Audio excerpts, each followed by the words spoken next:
नमस्कार. ॲग्री मराठी मार्केटमध्ये आपलं सर्वांचं स्वागत आहे.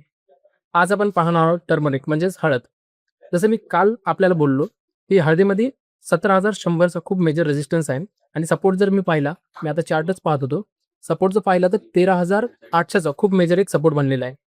हळदीच्या चार्टमध्ये एक हेड अँड शोल्डर पॅटर्न बनलेला आहे, जो लाँग टर्मसाठी मला वाटतं हळदीमध्ये एक स्ट्रॉंग रॅलीची इथून आपल्याला सुरुवात होऊ शकते.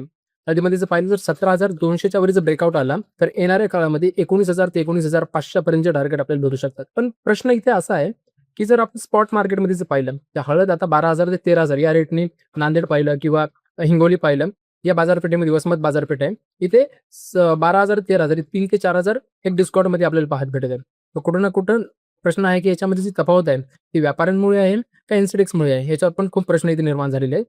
आपण जर आता पाहिलं चार्टनुसार जे ट्रेडर्स करतात त्यांच्यानुसार जर मी इथं सांगलं तर 17,200चा खूप मेजर रेझिस्टन्स आहे.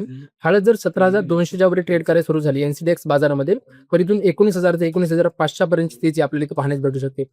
सपोर्ट जर पाहिला तर जोपर्यंत 13,800च्या वर हळद टिकून आहे तोपर्यंत मला वाटतं हळदीमध्ये एक लॉंग टर्मसाठी खूप चांगली अपॉर्च्युनिटी आपण पाहू शकता. येणाऱ्या काळामध्ये हळद जर 19,500 ते 20,000 पर्यंत गेली तर याच्यात कोणतीही आपल्याला आशंका किंवा शंका इथं आपण पाहू शकणार नाही. तर हळदीमध्ये एक बाय ऑन टिप आपण करू शकता किंवा 17,200च्या वरी खरेदी करून आपण चालू शकता. जर खालच्या लेव्हलला कोणाला बाईंग करायचं असेल तर मला वाटते 14,800 ते 15,000 खूप मेजर सपोर्ट आहे. इथे जर का हळद आली तर आपण बाय करून चालू शकता. स्टॉप लॉस 13,800च्या खालचा असेल.